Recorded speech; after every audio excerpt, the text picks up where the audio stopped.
Yeah. That day, I felt so relieved because they shut the plant down for maintenance and they didn't restart it.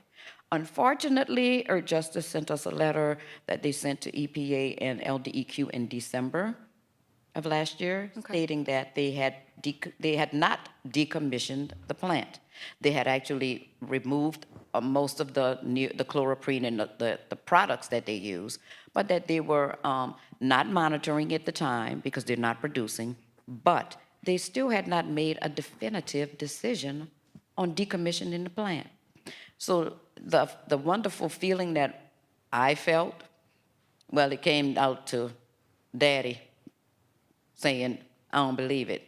They can tell us anything. We don't know what to trust. And so unfortunately, we are just bracing ourselves for them to say, okay, because they said when they get their next shipment of neoprene, then they will start monitoring again.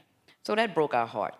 So we celebrated for a moment, and it made a difference. And so we can only be hopeful that we hurt them financially to the point where they can't really produce, even though they're getting all of these back-end deals of the extension of the Han rules and the laws. So it's still a battle. Yeah. And Yeah, I mean, that's something that we talk about at Moms a lot. It's, you know, and I think I say this with hope and vigor, and not as like a doomer, but like the fight never ends, right? Like No. there is always going to be something. And part of the hope in that is that like we can envision a better future for both ourselves and future generations, our children. And in the meantime, we're gonna keep working our butts off, right? We're gonna keep doing the work, Yes. we're gonna keep showing up, we're gonna keep educating people, talking to people, getting to know what exactly you know, they envision for themselves. So yeah, I want to thank you guys from the bottom of my heart for the work that you're doing. I've never been to Louisiana, but I would love to We actually come visit. we actually host toxic tours where we'll get a We do busload. something similar, So we ride yeah. you through the community and show you, because Yeah.